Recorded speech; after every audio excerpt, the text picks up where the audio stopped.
Alright, then we got Sentry. This is another one that I picked for myself. It just happened to come up when I rolled.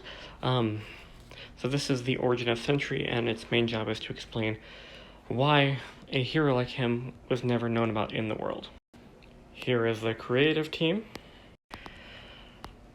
I struggled with this one, I'll be honest. The first couple of issues, especially the first one, are very dark, and it seems like it's not going anywhere and was very hard to get through.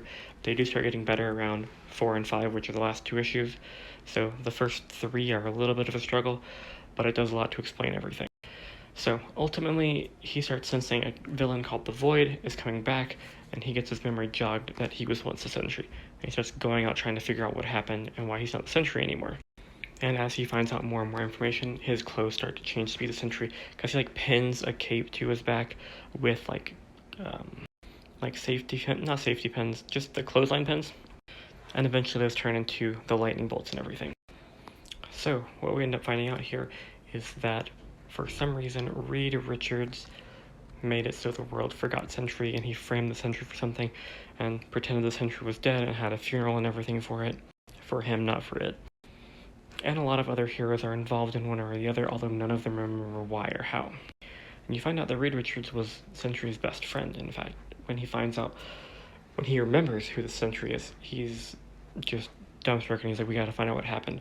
And eventually the Sentry just remembers that, or finds out by finding his tower, that it is Reed's fault. In fact, Reed tricked the Sentry's tower into thinking that the Sentry had made a command to make the world forget him, and used some of the serum that Sentry uses to have his powers to do this.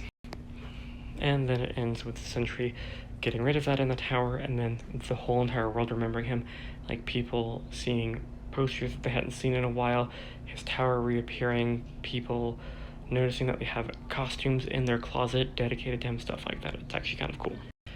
The art is a little bit jarring, but it fits the tone of the comics. All of the art is kind of dark. It looks kind of creepy, but it works.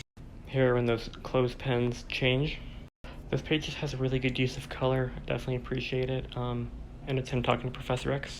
This is him realizing that his tower exists in the middle of the city and no one has noticed for decades.